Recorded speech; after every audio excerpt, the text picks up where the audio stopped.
Hello, John Williamson here again with a video in partnership with the ISM about online real-time music. If you haven't watched the first video in the series, make sure you watch that one first. In this one, we're going to talk about setting up for our first one-to-one real-time music connection. So, let's have a look. As we mentioned in the first video, and again, go back and watch it if it doesn't make sense, it's handy to be able to act as a server. Okay, so two people who connect, they could connect via an external server, which would be the default option in Jamulus, for example, to do that. But the lowest latency is going to be achieved if you can connect directly to the other person. Okay, and for that, one of the people involved needs to act as the server. So we have to do a bit of configuration just once to allow that to work. This is a diagram of how your computer at home, on your home network, sees the wider internet, which is out there in the world. This image here is the internet router, and that handles a local network that is confined to your home. So this is the computer that I'm working on right now. And first of all, I need to find out how that computer in particular is known on the local network. For that, I'm going to go into, I'm going to go back into my desktop here. I'll press Command Space on the keyboard to bring up a search, just there, and then I'll type System Preferences. It's come up, and I press Enter. So I'm opening the System Preferences app just there. Now I'm going to click on Network. What I'm looking for here is what I'm connected to. Okay, so I'm going to just turn off my Wi-Fi and connect via Ethernet, because that's what we have to do if we're going to do online real-time music. So let me get that plugged in. Okay, so you can now see the Ethernet is connected, and as you would know from the first video, we can't use Wi-Fi. There's no point in even trying that. So with this one highlighted on the left, what I'm looking for is my IP address there. This is the IP address by which my computer is known on the local network. Okay, and that's going to help us make sure that the data for the online real-time music comes into the router and goes directly to the correct place. So we need that written down. Next, I'm going to look at the address of the router here. So again, I'm copying and pasting, and yours will probably look something like that, but it will be slightly different perhaps. Ditto with the IP address. So there we go. I've got the address of my router. Now I'm going to go into Safari. I'm just going through different windows I have open by pressing Command and Tab on the keyboard, if you don't know that helpful trick. So I'm in Safari here, and I'm going to type the address of my router into the bar up there and press Enter. This brings me to the admin page, or the configuration page of my router. The password and the username will be printed on the router normally. You can always phone up your internet company if you can't find them, but there'll be the password on there that isn't the same thing as the Wi-Fi password. I'm just typing in mine there. Okay, so I can see the default page here. It might look different on yours, but the default page here is to just show me a list of devices connected to the network. So there's the wireless ones. Here are the wired ones, and this one, Maggie, is the name of the computer that I'm working on. Maggie was the name of my dog. So here's the IP address, and we know it's the right one because it corresponds to this one that we looked at before. Okay, so that's the computer that we're looking at. And if I click on Internet up here and go to Security, this might look different again in your case, but I just want to look at port forwarding. Okay, so if you don't find that setting there, again, phone your internet company and just tell them you want to be able to set up port forwarding, and they should be able to help you out. Okay. So you can create a new item in here for each port forwarding rule, as they're called, but I'm just going to show you one that I have already. Okay, so the name here doesn't matter, but I've called it Jacktrip because I might as well for information. Here, the protocol should be UDP. This is a particular type of protocol, a way of sending data that real-time music software uses. For WAN host IP, I'm just going to leave that as zeros, and you can Google that if you want a bit more information about what that means. For LAN host, I'm putting the IP address of my computer, so that was 192.168.1.149, which I wrote down previously. And then for the ports, I'm putting 4464 and 4468. So the second one here doesn't really matter, but 4464 is the port, a kind of virtual data channel, I suppose. It's the port which Jacktrip uses by default. So I want to have those ports open, and I may as well add a few more just in case for use in more complicated setups. So I've done that, and then I would press apply, and then the rule is created. To be completely safe, I suppose that I should recommend you turn this off when you're not using it, which is what I do. So if you're not using online real-time music, you may as well have the ports closed, just out of a sense of better safe than sorry. That's really it. So that's the rule for Jacktrip, and you can find out these ports by just Googling what ports does Jacktrip use, and there'll be a result for that. But I've told you them anyway. And here I'll just show you one more rule which I have for Jamulus. Again, this is a different real-time music software, but they're very similar in how they work under the hood. Jamulus is maybe slightly more user-friendly to use initially, but still, if you want to set up a server on your computer in order to have this direct connection from one person to another, you still have to do something like this. And it happens that Jamulus uses ports 22124, and again, I have to set a few more after that, just in case I need them. So there are my rules for Jacktrip and Jamulus that I've set up. These ones, I won't tell you about them right now. So turn these off when you're not using them, but that's how you do it. Okay. You may find, quite annoyingly, that the LAN host that you have to put in changes, and that's because if I disconnect my computer and then tomorrow come back, this IP address here might not be the same as it was before. Okay, so in order to get around that, we can look at something called DHCP binding, and I'll put some information about that in the written notes, I think. But that just saves you a bit of time, because it means that your computer will have the same IP address all the time, and therefore this rule will not have to be changed each time to allow for changes in that. Okay, so there's port forwarding, and that's the hardest bit. So congratulations if you've got through all that. Rewind if you have to. Finally, I'll talk about finding your public IP address. Okay, so as I said, the local IP address that we just considered, and that I was happy to write down here, that's because they're private to my home network. Okay, but we need also a public address which the colleague who I'm playing with can use to find my router on the public internet. Okay, and for that, I can't show you this address because it is potentially a security vulnerability, I suppose. But I can just type, what is my IP address? And I might type IPv4 just to be clear. If I press enter and search for that, I will get my IP address, and it will be a number, something like 87.24.139.54. Some combination that looks a bit like that, most likely. But that number is something I just made up.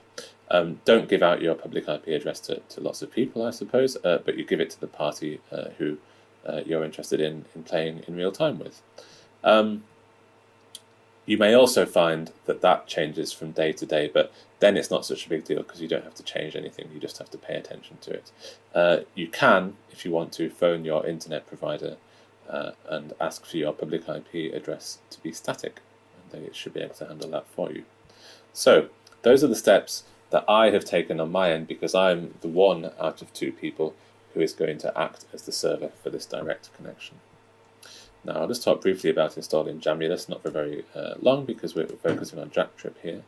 But if I go into Google again and type Jamulus, I'll see a Get Started button there which helps you through all of the download process. I might click download now just to show you where you might end up. This is SourceForge, which is a reputable website, so that's great. You can see it starting a download there, and then that will show up on my computer, and I'll just show you that briefly. Where is it? There.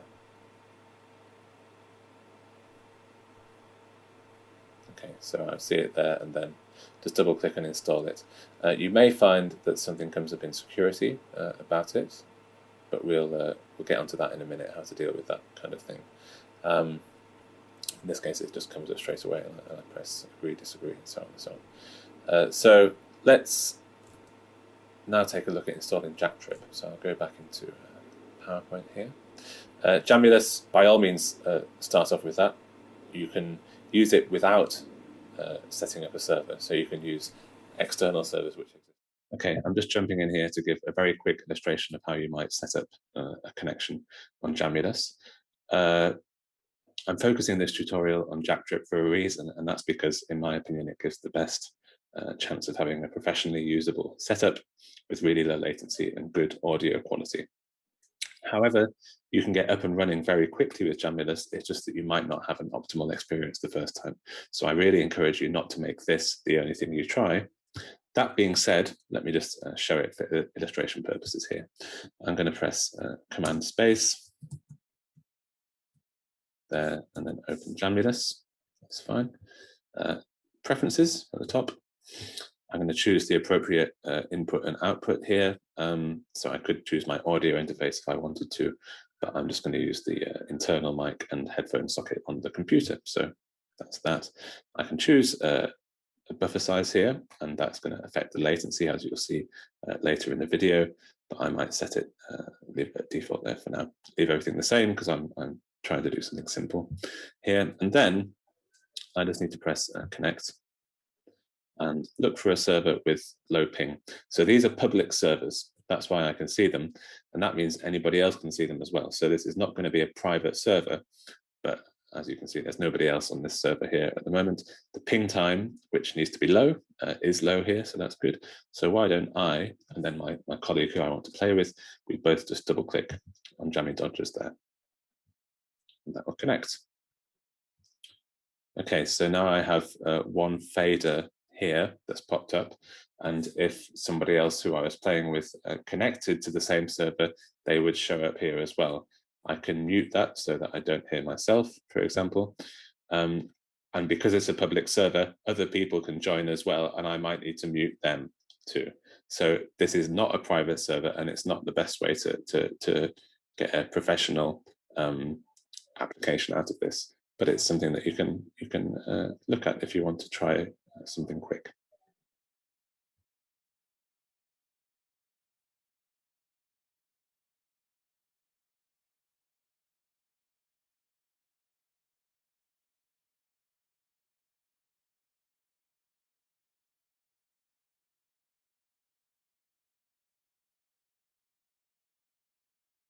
I want to talk a bit more about Jacktrip, which we can use to really tune things and get the best results out of this kind of process, in my opinion.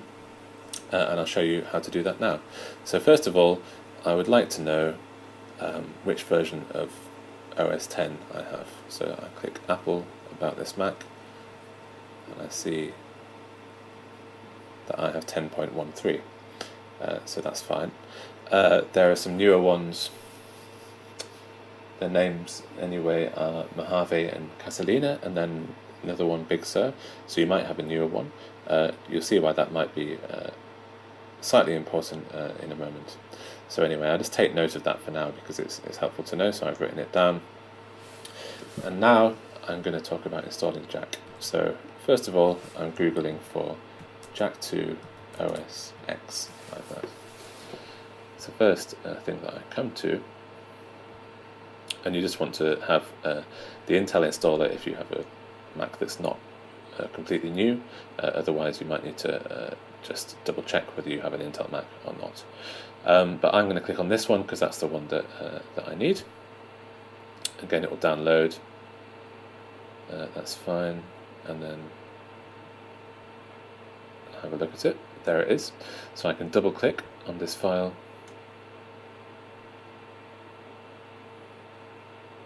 And it creates a folder in downloads. Now, what I want to do is double click on this and install it.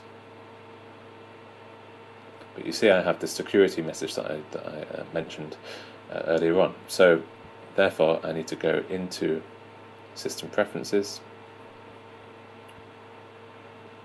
click on security up here, and then here I can press open anyway. So it's not an identified developer because they're not registered with Apple, I suppose, for that scheme. But we know it's a reputable developer, and we've gone there on purpose. We know what we're doing, so we can press open anyway. And then I can finally open the installer. So with a couple of the things that we install, you might have to do that, but it's the same thing every time. So anyway, I would continue with that installation, but I've already done it, of course. Finally, I take QJackCTL, which is inside that folder which opened, and I need to drag that to the applications window there. Again, when I open QJackCTL for the first time, I may find that I have a security warning. That's no problem. If you're not able to open QJackCTL at all because of security warnings, and if you're on Catalina, which I think is 10.15, but I can't recall, then what you might need to do is to Google how to open any developer on Catalina. Googling is always a good place to start, and the first thing that comes up is perfect. So it walks you through the process in there for just temporarily allowing QJackCTL to open. In the written notes, I'll put a more involved procedure to install a version of QJackCTL which doesn't have this issue in the first place. Anyway, so now where are we up to? Yeah, okay, so we have everything installed for Jack. At that point, I'm just going to double-click QJackCTL in my applications here and just open it up like that. So I'm just checking that Jack is installed correctly. I can click in the setup window, and here we won't worry about anything else yet, but I'm just going to choose my audio interface there. If you don't have an audio interface plugged in, then default should be fine, or you can click the inbuilt input or output there. But I'm going to choose my USB interface. I would press OK there, and then press start, and just double check that there's no errors at this point, which I might need to Google for some information about, or you can always ask something like that in the Q&A session later on. Okay, so I'm just checking there that Jack is working, and that's fine, so I'm going to press stop. Now, we've installed Jack, and that's going to allow us to rewire sound connections between programs on the computer, which is useful. But JackTrip sort of lives on top of Jack. It runs above Jack somehow. It makes use of Jack. So I've Googled JackTrip OS X, and I found this page. This stuff here is what we just did. So I'm scrolling down through that stuff already, and I'm getting to the section installing JackTrip. Okay, I read this information here because that's important. If I had an older version, I might need to use an older version of JackTrip in turn. But I have High Sierra, so that's fine. And then that's 10.4, and that's 10.5, and that's the new one. So I'm downloading this version that it mentions. I'm just reading what it says there. It's nothing complicated. So I download this, and again, I would click on that to open the installer, and I might need to do that security preferences thing, which I showed you already on the video. So you have JackTrip installed there, and then I'm going to open a terminal. Okay, so I'll show you how I did that. I type Command and space on the keyboard. I can search for terminal and press enter, and that will produce this app here. Okay, so I'm right-clicking on it, pressing Options, and then Keep in Dock, because I might need the terminal again. I want to be able to get to there quickly. And now that I've got the terminal open, I'm just going to check that JackTrip works. So before doing so, let me go into QJackCTL like this, and I'll press Start again. So we have Jack running before we do anything with JackTrip. Then I go into the terminal, and I can type JackTrip -S. Okay, nothing interesting will happen at this stage, but if you see something roughly like this, then you're in good shape for the next step. I'm going to then stop JackTrip by pressing Control-C within the terminal. So you might be wondering why we had to open the terminal in order to do what seemed like the most important bit of the process. That's because JackTrip, at present, at the time of recording, doesn't have a graphical interface that goes along with it. Okay, because any program like this that runs with the graphical interface. What it's doing in the background really is something more like this. It's running commands which are just linked into the graphical interface. Jacktrip runs directly in here, but notice how simple that command is. And that's the level of simplicity which we'll have to do. So it's not like you have to become a hacker, just because you're in the terminal. You just need to know the commands, which I'm going to show you explicitly what they are, and you just need to be able to write them in and then press enter to run them. So that's the terminal. I'll press Ctrl+C again. Okay, so I think we're up to there. That's fine. Okay, so at that stage I'll pause, and then I'll bring in Sam Leek, who's going to help me set up our first simple one-to-one connection. If everything looks the same as it did there for you, then you're almost there, and you'll be able to play music in real time very shortly. So I'll see you soon.